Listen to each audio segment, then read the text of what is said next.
Hi, welcome to Buses, Bikes, and People with Megan Scott.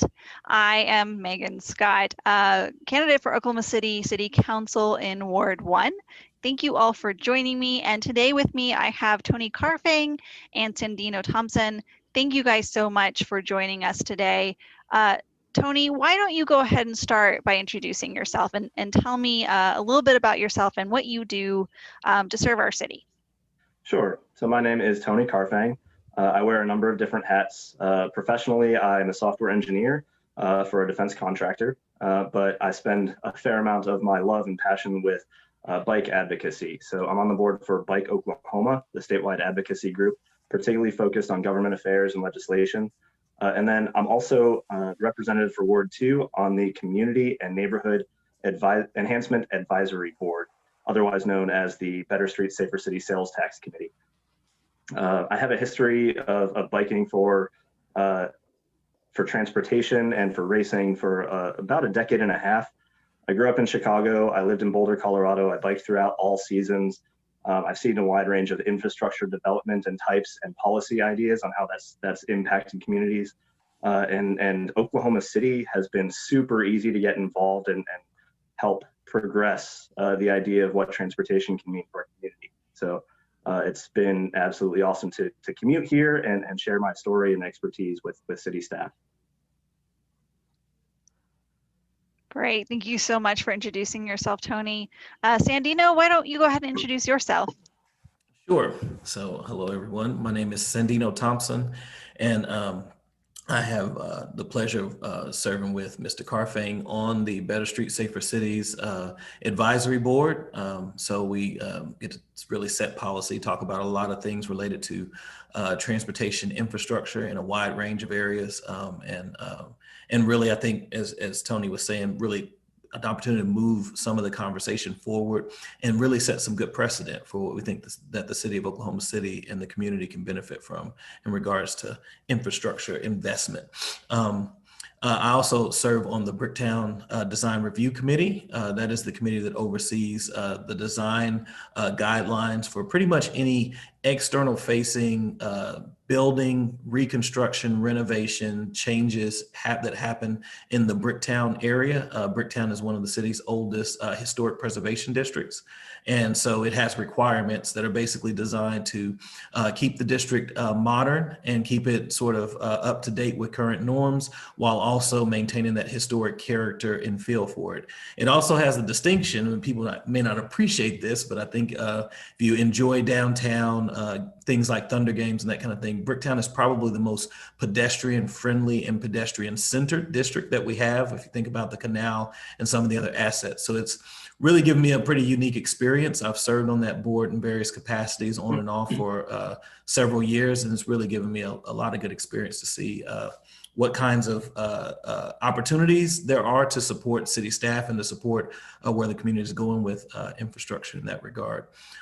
During the day, I am a community developer, entrepreneur, business owner, investor, and as well as leading companies and organizations that are do a lot of investment in social infrastructure and social capital for the community. So work with a lot of hard to serve or underserved communities and families, and trying to figure out how to make their lives a little bit more worthwhile, along with a lot of workforce development work and various developments, engagement, business building opportunities in Northeast Oklahoma City.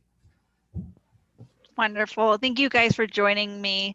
I'll be completely honest. I really love to nerd out about city planning and infrastructure, especially bike and pedestrian and transit. So I'm really glad to have you both on here, both solid experts on these issues, and just talk about, where we're at in our city and where we can go from here. This year alone, we've had 2 accidents of a bicyclist and a pedestrian who were hit by cars, by vehicle traffic. And every time that happens, there's a lot of conversation about what we can do better to make our streets safer for pedestrians and people who bike. Tony, I'm going to take it to you. What are the city's current plans for biking and pedestrian infrastructure? What does that look like right now? And what could we do better? Sure. So about 2013, 2015 timeframe, a city staff member by the name of John Tankard and his team under Lakeisha Dunbar worked really heavily on doing a survey of what our current infrastructure is like for pedestrians and bicyclists. So sidewalks through neighborhoods, sidewalks on arterials, designated bike routes, sharrows, bike lanes, and the like. They did a pretty thorough survey and came up with an idea of, based on current traffic levels, what roads might be well targeted for enhancing our bike connected network. If you think about how you want to get around as a driver, you have an expectation that there are roads and you don't really have to do too much foresight on how you might safely get to the grocery store or to school. There are going to be roads to serve you. Bicyclists are a little bit more vulnerable typically, and pedestrians as well. And so a big aspect that goes into picking a bike route or a place to walk or what bus stops are the safest, now that safety element is a key portion there. And so as a bicyclist, do I ride down 23rd? Do I ride down Reno? Maybe there's a bike lane, maybe not. Maybe there are bike racks at my destination, maybe not. Maybe there are neighborhood routes that are pretty decent as well. And so the idea with Bike Walk OKC, the master plan, is to provide a guide on how to make a fully connected bike network and better sidewalk network to really serve all constituents of the city with their daily transportation needs, as well as recreational opportunities. So it does address trails, trail enhancements as well. So that came out, there was a fair amount of community interaction and revision. It was officially adopted in 2017. Yeah, I believe it was May 2017. And then the Better Street Safer City Committee, well, there are a couple of funding mechanisms. So the plan lays out a grand vision for what could be possible. And then the city, as money comes in to be allocated to projects, implements them based on a series of prioritizations of projects. A lot of that is funding dependent, and when they get into an individual project, there might be reasons why a bike lane might not be sufficient. It might need to be elevated to a protected bike lane, which does incur a little bit more cost, but the safety benefits and comfort levels is pretty dramatic there. There are elements of building sidewalks through neighborhoods or even on arterials where the slope of driveways becomes an impact with the Americans for Disabilities Act. ADA compliance sidewalks have slope restrictions, and so sometimes that involves not just laying down sidewalk at the right slope, but repaving portions of residents' driveways over the sidewalk to maintain that slope. And so as they get into the details of each project, the amount of Bike Walk OKC that can be accomplished at any given time is heavily dependent on funding opportunities and those design details. Great, thank you for explaining that. Sandino, is there anything you want to add or anything that Tony left out of that response? No, I mean, I think Tony kind of hit it head on. I think one of the main things that I'm hoping to bring to the conversation is just thinking about the inequities that get perpetuated by a car-centric approach to planning. And so just just all the barriers that creates for lack of access if you can't afford to purchase or to maintain a vehicle, if you don't have good access for whatever reason, or even some of the things that Tony had mentioned around, access to the health benefits of being able to safely ride a bike versus drive everywhere, or being able to walk and having the space to be able to do those things. I think it's just very important to sort of keep in mind that there are a lot of inequities that get perpetuated when we sort of start at when the beginning of the conversation starts with you have to have a vehicle in order to move around. Yeah. Absolutely. Oh, I'm sorry, Tony, go ahead. Just to add a little bit of interesting context to that equity point, beyond just the quality of life that just the quality of life that non-car based transportation can bring, like being able to go for a walk as mental relief during COVID. baby boomers with the state of health, minus the thoughts of COVID, with the state of health, life expectancies are increasing, and typically senior citizens these days are living beyond about 10 years beyond their safe driving capability. And so we need to think as a city, how can we allow residents to age in place and still have good quality of life if cars are not going to safely be an option for them? So as part of that perspective, AARP has been pretty foundational in research for developing quality communities to help with livable retirement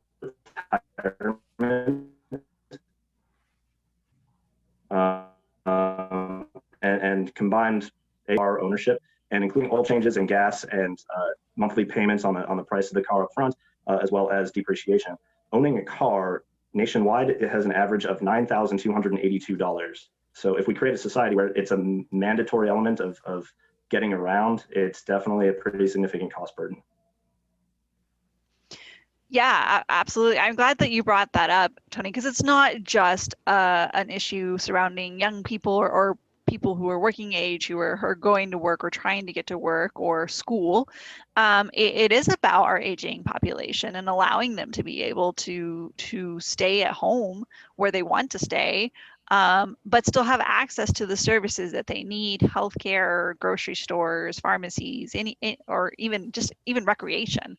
So yeah, no, I'm glad you brought that up, Tony and Sandino. It's about equity and making sure that the people in our community have equitable access to the services that they need, and equitable access to be able to use whatever mode of transportation that they would like to use, and having that freedom. Can you guys, you kind of briefly talked about how plans can be improved, but can you talk about how much money that we spend on roads? And this question is more because I get on when I'm knocking doors and I'm making phone calls, other than homelessness and mental health, and people want more investments in public transit, of course, a lot of the issues are surrounding our roads and maintaining our roads. That's a conversation that comes out a lot in Oklahoma. So can you talk about how much money we spend on roads and how that's paid for? So if I can, I'm going to give some context because I know that Tony will come through with the numbers. At least I'm banking on him to. So I'm going to give some context if we can do it that way, and then I'll let Tony speak to some things I know I've heard him speak to before. So in Oklahoma City, 600 plus square miles, right, of city, and different people can debate on what that should look like, but we have 600 square miles in the city. So we're one of the largest cities by landmass, but we're one of the least dense cities in the country, especially for the size of population that we have in the first place. Now, part of that is because of how in the state we deal with the tax base, and we require cities to fund their services via sales tax, when I believe at this point, every other state in the country allows some combination of property taxes and other types of use taxes to come in and support. In Oklahoma, cities, and particularly large cities, are encumbered by this need to drive sales tax growth. And so a lot of times in Oklahoma City's history, we've expanded to make sure, or we've held on to parcels and spaces and parts of land to make sure that we can grow the tax base as people move. So that's one piece, but the piece that we really control, even if we're going to be a 600 square mile city, is how we think about density and what kinds of things we subsidize, what kind of infrastructure we subsidize. So we spend a lot of time making it really easy to subsidize development where people can turn farmland into new housing, because all of the new infrastructure, wider roads, new water lines, public safety, and those kind of things, all those costs are incurred by the residents that currently live here, and disproportionately incurred by those who live in more denser areas, while those services, all those new things, are being spread to further out parts of the city. And so what that means is that when you look at how we fund the city services and city government, and we have this inequitable subsidizing of development, because we don't have the kinds of policies you see in different places that require new developments that will require all those services to pay for them, but instead we pay for them collectively, which means the developed communities, the areas where the infrastructure has already been put in place and is not actually even being used at its capacity. Because everybody's paying for it collectively, we're subsidizing that development, and it essentially means we have more and more an exponential growth in the cost to maintain the road infrastructure that we have, without even being able to go back and just address the capacity issues. So we don't have smart growth sort of policies when it comes to that. The other thing to sort of consider also in that dynamic is, again, how sort of density fits in. And when we start talking about the cost of infrastructure. So we spend an enormous amount of money on roads. And when we're talking about roads, we're primarily talking about roads to facilitate cars getting to places. A lot of the things you'll hear about public transit, a lot of the things that you'll hear about even funding sidewalks and some of this other infrastructure is, well, it doesn't pay for itself. Well, roads also don't pay for themselves, which we're kind of all aware of, unless you're on a toll road, and nobody's advocating, I think, turning 23rd Street or Classen Boulevard into a toll road, right? So none of these things we expect to pay for themselves, but when we start talking about bus infrastructure, when we start talking about mass transit infrastructure, somehow there's an expectation that those things will either turn a profit or at least be zero cost. But we know that the budget and the infrastructure that we put into just making sure that cars can get from point A to point B over 600 square miles with very few efforts put in place to deal with that kind of sprawl, we never question where that money comes from, right? On the federal end, there's a gasoline tax. Other places there are different taxes to deal with some of that, which are still not even sort of meeting the needs, right? But then locally, we have nothing except an expectation that we will pay into the tax system and then make sure that we have paved roads, while at the same time we don't invest in that infrastructure. Yeah, that's I excellent. I appreciate sorry. that context. Go ahead. That context is definitely important to keep in mind. Just to elaborate on some of the numbers here. So things like turnpikes, the John Kilpatrick Turnpike or the Kickapoo Turnpike, the Oklahoma Toll Road Authority does a fairly decent job of coming close to paying for it itself. So the construction gets bonded and then the toll fees pay it back over time. Other highways like I-40, other interstates like I-35, Oklahoma City Boulevard are constructed by the Oklahoma Department of Transportation. The Oklahoma Department of Transportation gets a portion of its funding through the state gas tax and a fair amount from federal government. The federal government gets its transportation revenue.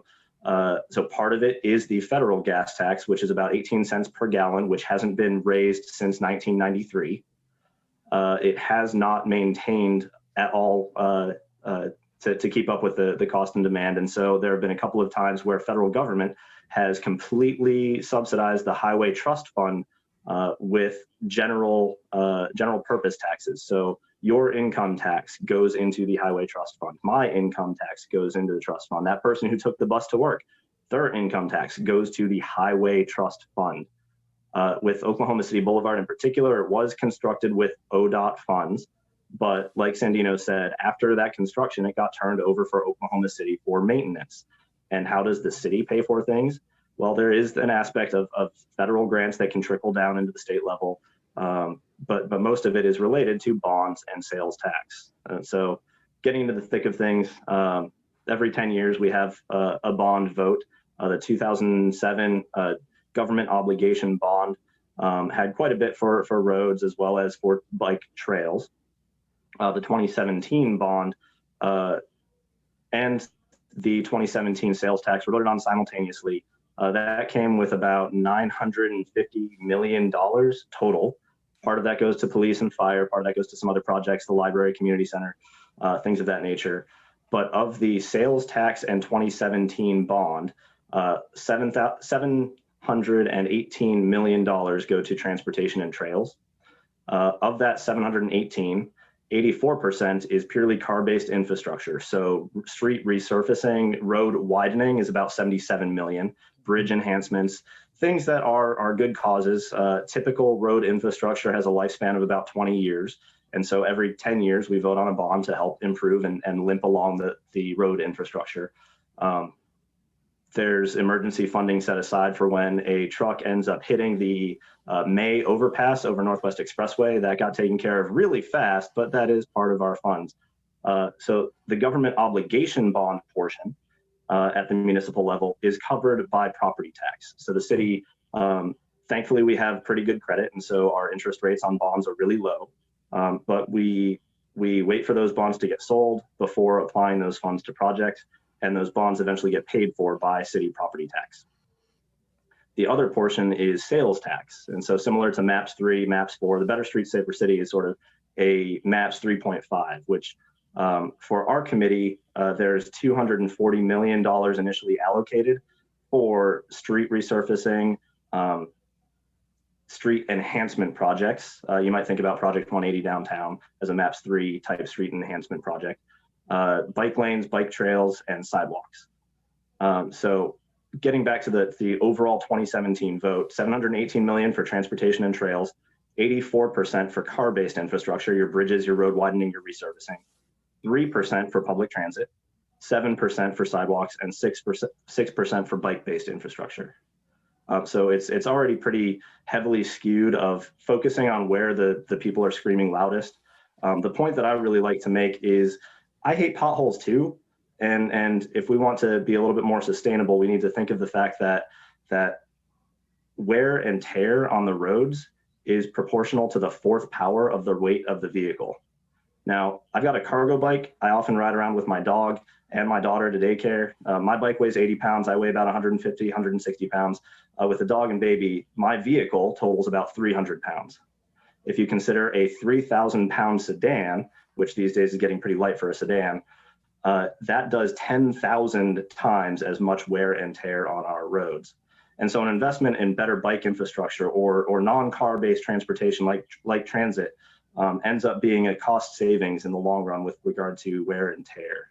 So everybody wants better roads, and getting people to consider transportation beyond just the car is one way to help make it more sustainable from a municipal funding source.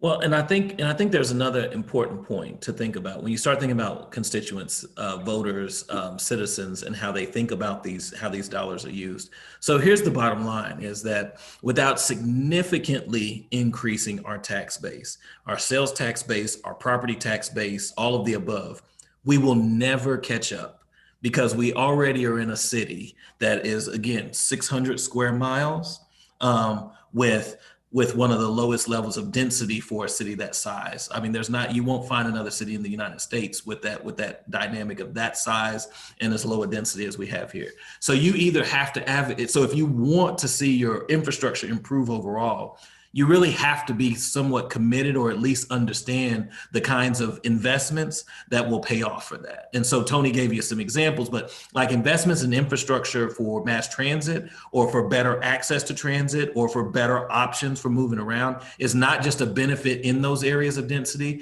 but increasing density will improve the finances and the ability of the city to maintain the infrastructure that we have. If we keep adding exponentially, I mean, so when you think about the growth, like we're growing out faster than we're growing up, if that makes sense. So if you keep thinking about that, then even if you live on, I mean, again, so in Ward 1, like you have outskirts of the cities and then coming back in towards areas of the inner city. So even if you live in the outskirts, if you want to see the services get to you, you want to either see two things happen. One, that we're more responsible about our down payment and our infrastructure in the things that make the money go further. And then two, that we more responsibly value, right, and cost out the infrastructure that we're expanding. Because if we keep expanding and we don't do anything to build up the base and make it easier for people to move around in the city, then at some point we're going to get to a point where like the diminishing returns will only mean bad roads for everyone, right? So I think those things are important for constituents, like regardless of where you live, like even if you live on the outskirts of the community and you're seeing, oh, this road needs to be widened, there's something to be said for making sure that it's paid for in an equitable fashion, because otherwise we're going to run out of opportunities to widen those roads. I mean, that's what we'll see at some point. Yeah, no, I think those are really good points for sure. And you know, generally voters are like, the road's bad, it just needs to be fixed, but there isn't a lot of thought put in on how that happens or what it is that's causing the roads to be bad. Like to your point, Tony, you're absolutely right. You know, our cars are getting bigger, our roads are getting wider. It's going to cost more to repair them if we're building for roads versus building for other methods of transportation. And like you said earlier, Sandino, we don't talk about the cost or who's paying for the roads or whether roads are paying for themselves the way we do with public transit. Can you discuss, and I think both of you could probably speak to this, how would improving our biking and pedestrian and even our public transit infrastructure help to lower, or would that help to lower costs ultimately overall? So like Sandino was mentioning, the ability to densify, if we have, say, a 15-minute city, or if we no longer have food deserts, if there are enough grocery stores within walking distance or biking distance, then all of a sudden there's a little bit less dependency on driving. There's a little bit more ability to have more residents per square acre or per square mile, which is typically associated with more efficient revenue for the city. So it's a combination of infrastructure around those alternative transportation elements, as well as a bit of a zoning policy and ensuring that the right needs are met in various areas. So daycares sufficient, work sites sufficient, the transit routes to support those locations, in addition to the grocery stores and things of that nature. Yeah, so it absolutely is it absolutely is cheaper and much more efficient to build infrastructure that supports density, at least density in traffic corridors, in pedestrian corridors. Like, about the worst thing we could do for from a cost benefit standpoint is build build a 200,000 or 300,000 square foot sort of pad site of big box stores off of a freeway, right? That's about the least efficient use, because cities still have to run water, electricity, sanitary to all of those facilities whenever you do it. So for example, if you take an area that's seen to be pedestrian friendly, with maybe not a ton of business activity, so let's say like the Plaza District or someplace like that, where people are constantly complaining about the need for more parking, right? You can, but the point is that you can actually walk. Like most of the streets, even on-street parking in those neighborhoods has been a thing since the beginning of those neighborhoods, right? So so the point is the economic benefit of that strip on 16th and all of those small stores. So you don't have one big box sort of large tax revenue space. But when you think about what it cost the city to provide and run services, so it didn't cost anything for them to run new sanitary, water, electrical infrastructure, those kind of things, public safety infrastructure. None of those things were required as Plaza District came up over the last 7 or 8 years as a destination and started to become a really active hub. So when you start to do the cost benefit analysis and you look at Plaza District with its small shops and local commerce versus let's say some area that got built off of I-40, right, where you have a lot of new construction around the Walmart supercenters and things like that. It costs the city exponentially much more money to bring out all the infrastructure and all those things that are necessary to those new installations. The city actually makes more money and generates more tax revenue on a long-term basis. So short-term, yeah, sure, I build this big old box and then I get some tax revenue, but I also get all the added expenses. And again, when we come to the next 10 years of a bond issue, I'm having to figure out how I maintain all this infrastructure that I had to put into place. Whereas in the Plaza District, like, it's the same streets that you got to redo. They're generating tax revenue, not as much tax revenue maybe as the Walmart Supercenter, but over 20 years, it actually outpaces the amount of revenue versus expenses, right? So this is where I think when you start talking about how we apply this in ways that citizens can understand, I think you have to take what might be a little bit complex for us to talk about, like 20-year time frames, a tax base, and you talk about revenue and expenses. But when we start talking about like balancing checkbooks and you got to have as much money coming in as you're putting going out, I think what people really need to understand is when we build that infrastructure and we ignore density, then we're actually pushing out more money than we're going to take in over the 20-year lifespan or whatever it might be that we expect infrastructure to last. I also think it's important to sort of note for people to understand and appreciate. So Tony said $900 million. Let's round it up to $1 billion, right? So we'll have $1 billion bond project. It's the only form of revenue that Oklahoma City can use that's not sales tax revenue, right? And it's for infrastructure implicitly. $1 billion only maintains what we've already created. So to the point about, so $1 billion over 10 years, and it only maintains what we've already created. We're not talking about really new infrastructure. We're just talking about putting sidewalks in places because we stopped building sidewalks for 60 years, right? It only maintains what we've already created. So as we think about that, and you think about the numbers, if $1 billion only maintains where we're at, 10 years from now, like where are we as far as being able to fix some of these things if we don't take on more efficient approaches to how we fund infrastructure? Yeah, no, I those are great words, Sandino, and absolutely, you're absolutely right. It's a long-term strategy to think about how we invest in our community. We can't just generate wealth now and then hope that we'll have more later on to take care of what we've built. Sandino, and because you told me this is kind of your thing, can you talk about the plan for improving the Embark bus system? I know we have a BRT coming, so you can talk about that a little bit, and then where you would like to see us going forward.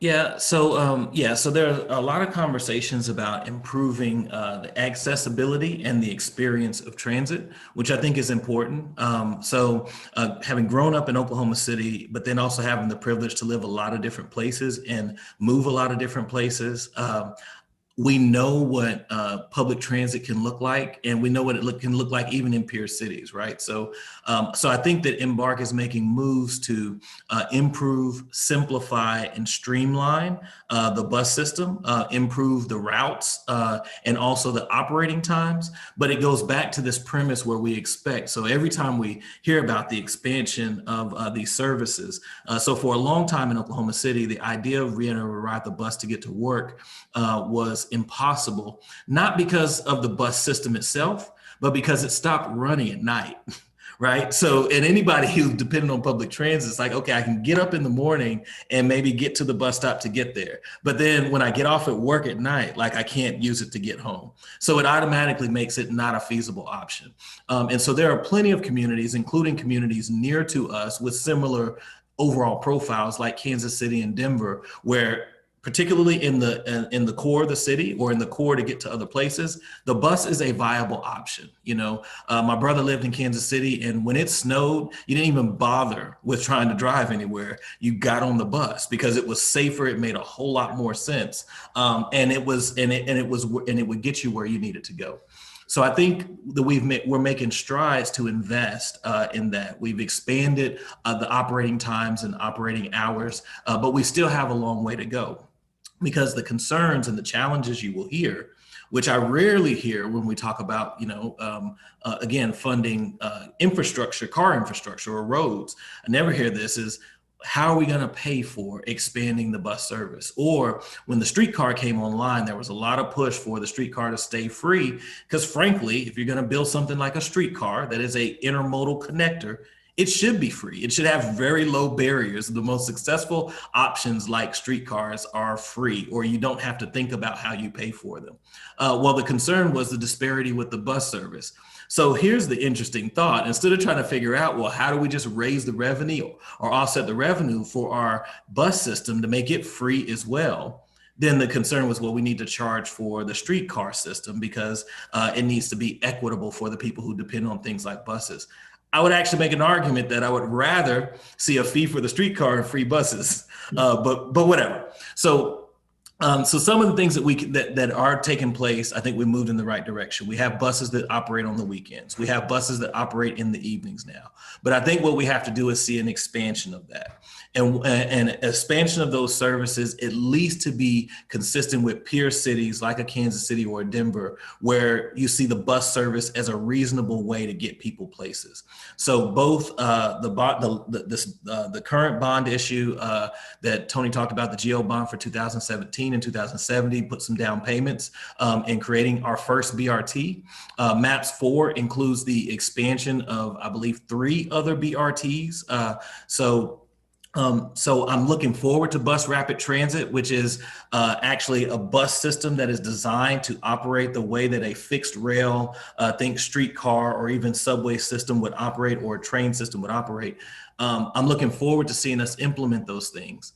But what I think is critical, and what I think is a huge concern for me and others, is learning from our experience with streetcar and our experience with other forms of public transportation, whereas we're trying to balance out the concerns. We're trying to balance out people saying, well, you're not going to take one of the 6 lanes or 2 of the 6 lanes on Classen Boulevard or Northwest Expressway and dedicate them to mass transit. Right. So we're going to end up with a situation, I think, so far with the BRTs that are in traffic. Most BRTs, just as a lot of fixed rail systems, anybody's ever gone to New Orleans, for example, or Tampa, and some of these other places that have had streetcars, even in Kansas City, again, another peer city, similar to us in a lot of ways, even when you think about some of the politics. They operate sometimes they're operating traffic, but they operate primarily in dedicated lanes. Right. So our streetcar operates primarily in traffic, which means that during a Thunder game, during opportunities of high pedestrian use, they're stuck in traffic just like the cars are as well. So I think we can do better to prioritize it. I think the BRT and the Northwest Expressway and Classen Corridor, some of the same opportunities to do transit-oriented development. So that is development that takes into consideration the BRT and its connectivity to bike infrastructure, to park and ride infrastructure, things that we've seen be successful, even as far-flung and as traffic-centric as places like Dallas, Texas. We can implement. I'm hoping that we will implement. So right now, the ideas of prioritizing things like bus rapid transit and making sure that they actually improve access and speed, I think will go a long way to help with a lot of the down payments that Embark has started to make on the, particularly the bus infrastructure that we have in the city. Yeah, and just to add to that, so with regard to the increase in service and the forward vision for Embark and bus rapid transit, there are federal grants that the city is wise to take advantage of. And so I think that's part of the delay to 2023 in order to implement the first BRT down Classen. The other thing to really emphasize is just the cultural mindset around what BRT or what bike infrastructure really means. Sandino mentioned, are you really going to take away one of my 6 lanes of Classen in order to have only a bus? Oh, okay, so you currently have 6 and you're only going to have 5 after this for cars, or 4. I get the subtraction, but as a fiscal conservative, I think about it in terms of how overbuilt it already is based on current traffic counts and even future projections. Future projections have an interesting qualm for me, but that's another topic. So given that Classen is already overbuilt for the amount of cars it handles, even during peak hours, it's not so much about taking away lanes, it's about reconfiguring the existing infrastructure in a way that is more efficient. So the other thing to think about this is every person who is on a bike or every person who is riding the bus is a person that could otherwise be in a car. And is that the type of traffic you want to have around the city? I see people on buses and people on bikes as being a more efficient use of space that could alleviate your traffic a little bit. The last thing I'll say with regard to the culture around taking a bus, oftentimes, and I do this too, it's about a matter of convenience and how long it's going to take for me to walk to the bus stop and then take the bus and then walk to my final destination versus driving in a car. For me personally, most of my trips are a lot faster on a bike than a car anyway. But the thing that really needs to be considered is while I'm driving my car, I am not interacting with my daughter. She's in the back seat in a car seat, strapped in, looking out the window. I can maybe voice to her a little bit, but that's kind of lost time where I am so focused on not killing anybody else on the road. If I'm on a bus, I can point out the window, I can read a story to her, I could text. So if I'm not taking my daughter to daycare, if it's to work, I can get caught up on emails before I even get to the office. So the time spent waiting on a bus is time that I can actually use for myself. And that's an important cultural aspect that we need to keep in mind. Yeah, no, I think so. Tony, you mentioned two good things that that are really worth repeating, and it's just thinking about the culture, right? So there is, and even being fiscally conservative. I mean, so I think regardless of your politics, I mean, my interest in when it comes to city sort of services is actually to be pretty fiscally conservative, because I think it will provide the best sense of service. And so when you think about BRT infrastructure where it's prioritized and where you actually have the opportunity for transit-oriented development, it encourages density, which again is already an efficient use of city tax dollars. Anytime you can get people to build up along Classen or along Northwest Expressway, the infrastructure is already there, right? So the city benefits, it wins. So if we can get apartment buildings and office buildings to increase their density, I mean, even the retail and things that exist, these mixed opportunity, these mixed income and mixed use communities that are been discussed and that are bubbling up. All of those things will benefit by having BRT that can actually get you somewhere without you having to jump in a car. Here's something that's critical to that. Talk about a 15-minute city and those kind of things. The critical element is can I get from Penn downtown in the bus rapid on a bus faster than I can in my car? Well, if the bus is traveling in the same lanes of traffic as my vehicle, right? Then the answer may be no. And then what are you really talking about? Like what's the cost benefit? So prioritizing that traffic actually gives people the opportunity to choose a different type of sort of culture or approach to transportation. But if we don't prioritize it, it becomes a challenge. In other communities where you have subways and things like that, it's clear that your math in New York or in DC on do I walk to this place because they have great pedestrian infrastructure, or do I get on the subway? Well, there's a reason why you have millions of subway commuters, because they know that they can get from point A to point B much faster and frankly much more efficiently, and do a lot of the things that Tony just mentioned, right? So one of my best experiences with transit is in these other cities that have options where we can ride the bus or get on the subway, things like that. And I'm actually able to have experiences and conversations with my family while we're traveling, instead of just focusing on where are we and where we're going. So I do think that's an interesting element that BRT has the opportunity to bring to Oklahoma City in a way that fits for Oklahoma City, but it's critical that we prioritize the infrastructure. If we don't prioritize the infrastructure, we don't give people an opportunity to change their own habits and their own culture. Yeah, I mean, you guys brought up a lot of really great points on that as far as the priority, and because the BRT, a lot of us are very excited. I'm excited about. I live close to or within walking distance of where it would be where it would be starting, which means I could take it downtown much faster than potentially if we have a dedicated lane than it would for me to drive, which is awesome. But I think that people neglect to think, this whole idea of, oh, they're going to take one of my lanes away. But the thing is, the number of times that we use all of those lanes at one, throughout the entire day is probably less than what we think. Maybe 2 hours. Maybe 2 hours. Maybe 2 hours, 5 days a week. Maybe 2 hours, 5 days a week. Right. But then also, like, when I think about Classen and how dangerous it has been for bicyclists and pedestrians, and because we have a lot of small businesses up and down Classen. We have a lot of pretty big businesses up and down Northwest Expressway, but we have some small mom and pop shops as well. And slowing down driving traffic, like car traffic specifically, would actually boost the economy to a lot of those businesses, because people would A, take notice that you're open, or B, be able to pull in, safely without getting rear-ended and be able to visit these places, because we'd have an increase in pedestrian traffic, bicycling traffic, you know, and slow down cars as well. And I think that's something that often gets lost in the conversation, is how is this going to impact the economy of our businesses that are on these routes?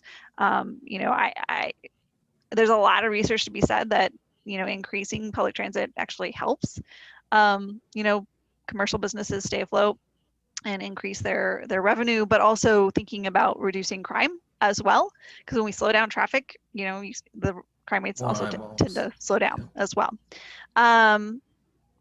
So given all that, you know, this has been a really awesome conversation. I'm just like so excited. I took a lot of notes. I know that I'm supposed to be leading the conversation, but I took a lot of notes.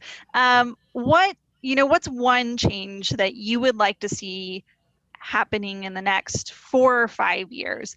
And what do you think that the council can do to make that happen? Sandino, do you want to go first? I can. So I think So I'm gonna probably pick two, in that because there are things that I already talked about. So one, and hopefully this doesn't get me in too much trouble, but I think we need to have a more balanced and equitable approach to subsidizing development. So I think development impact fees and things of that nature really need to be balanced, primarily because it will slow down the drain that's currently happening on our bonding capacity and things like that, to just be able to maintain what we have. Like, we can't even think about new until we can get that under control. So that would be one. And then secondly, though, it's just, I really think we have the opportunity, particularly when you talk about maybe the ship has sailed for BRT in Northwest Expressway to Classen, to see us prioritize the mass transit. I know because of the inequities in access for vehicles, the inequities in access to both food, healthy, good options for food, and health and good options for work. I really think that another thing that's critical is when we look at the expansion of the BRT system, that we truly prioritize it within the infrastructure and the spaces, the right of way that we already have. So I can envision coming down Martin Luther King, 23rd Street as a corridor and 10th Street as a corridor from the Northeast side, which has some of the lowest socioeconomic outcomes and outputs, not just in Oklahoma City, but in the entire state. So I can envision Martin Luther King, 23rd, 10th Street, that connects to our state capital, tons of jobs in the innovation in the district and the biomedical center, and also to downtown, this burgeoning downtown. Bricktown is an entertainment district, the new Omni. I can envision a BRT that actually has a dedicated lane of travel. That means from Remington Park in the Adventure District, it's literally just the time that it takes for a bus at 25 or 30 miles an hour to get to Bricktown or to get downtown. That's the time it takes. Dedicated lanes with bike infrastructure and trail infrastructure, so that people in those neighborhoods and those communities can walk to Martin Luther King, can walk to a 23rd Street, 36th Street, or to Kelly or to 10th. They can walk to these locations and then be able to access a connector that will get them to, I don't know what, 60 to 70% of the jobs that exist in the Oklahoma City area. Yeah, and my wish list definitely includes those same elements. Better prioritization on zoning and development that actually captures the development cost, in addition to the prioritization of transit.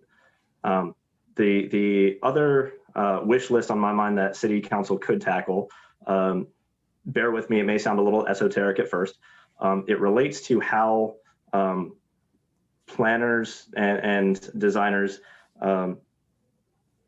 develop projects based on traffic projections. So right now, ACOG does, the Association of Central Oklahoma Governments, does traffic surveys throughout the city, I think annually, maybe every 2 years. It's a little bit tougher. So those traffic counts are pretty exhaustive through arterials throughout the city. Bike and pedestrian traffic counts are just spot checks one day a year. So the numbers for what we're measuring in order to drive policy are a little bit biased towards cars already. But ACOG's traffic counts, if you look at the history over the last 20 or so years, traffic counts today on most arterials are flat. Some of them have decreased, some have maybe gone up over 20 years, about 1.5%. You might be able to find a few examples where just because of Quail Springs development, there was a spike one year of a 2% or 3% increase. But across the city, traffic counts have remained pretty stagnant. Despite that, it's sort of an industry-wide standard across the nation, and Oklahoma City is no exception to this, to plan for road infrastructure based on 2% annual growth over the next 20 years.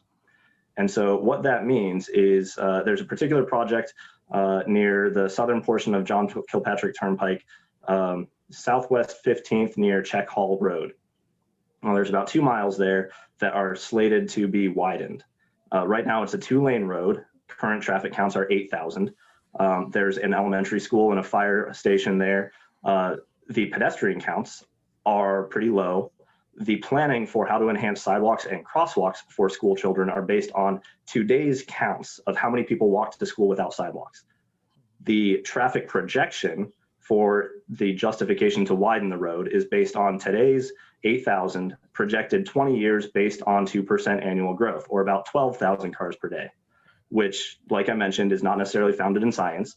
Number two, the Federal Highway Administration guidance is that any road with less than 14,000 vehicles per day should heavily consider 3 lanes, not 4. So this would be a scenario where you've got 1 lane in each direction and a common center turn lane.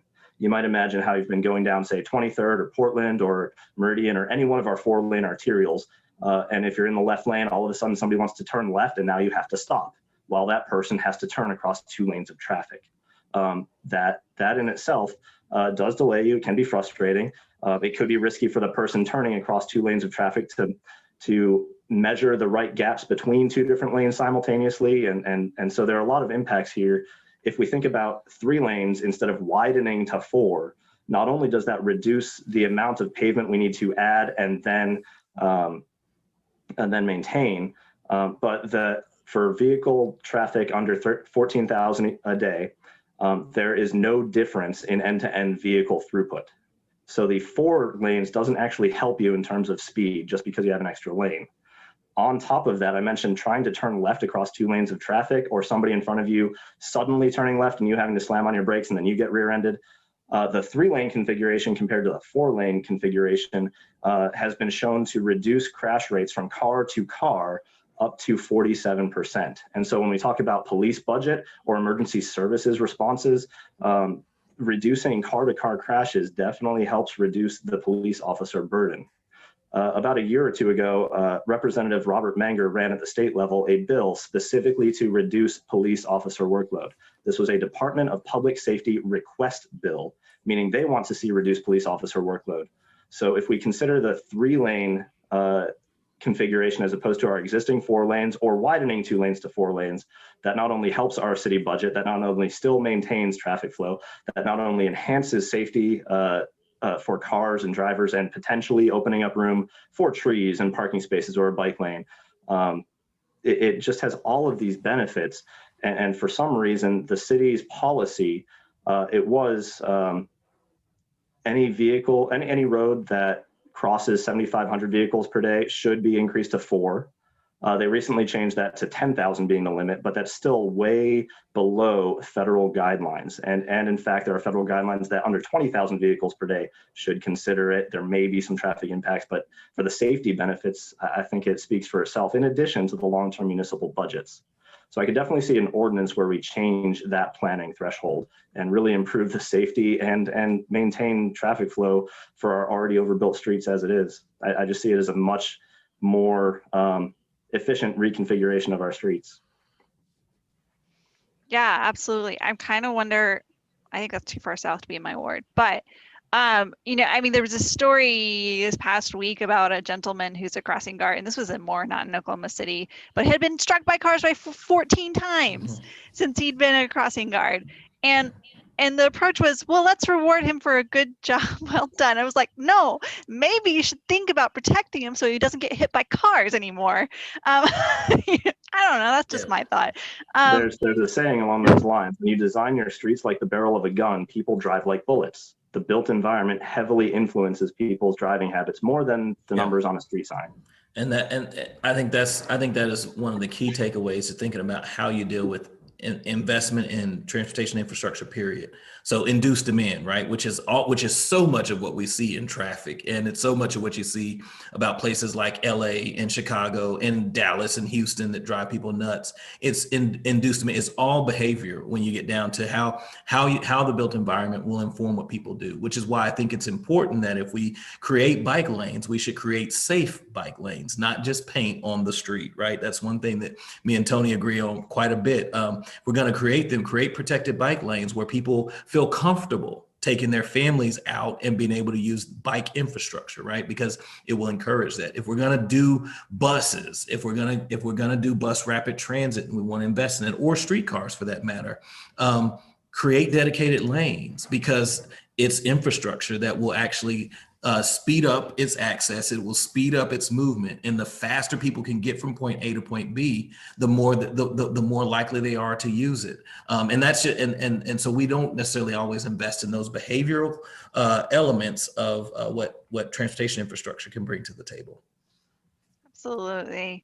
Well, guys, we're just about out of time. Thank you so much for participating in this conversation.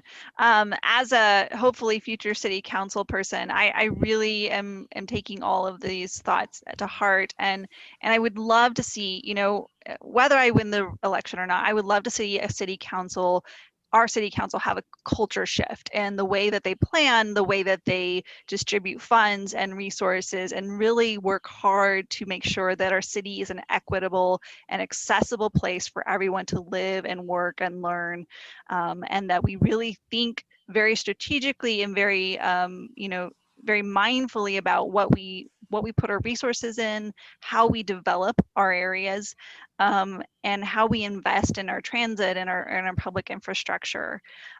So again, thank you guys for joining me. I've learned a lot. I mean, I studied this in college or grad school, but I still learned a significant amount of things. But for those of you who joined us today, thank you for coming.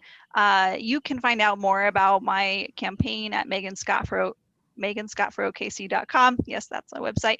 And then Sandino Thompson, Tony Carfang, thank you guys. I appreciate you joining us. And if people would like to know more about, our city's plans for the BRT or Embark or anything like that, they can of course go to okc.gov as well and look at all the plans that the city has in store. And just a reminder for MLK Day today, the Embark bus system and the streetcar are both free to ride on today. So if you plan to go out, take advantage of that opportunity. It is free to use for the day today. Thank you guys. Appreciate it. Thank you for having us.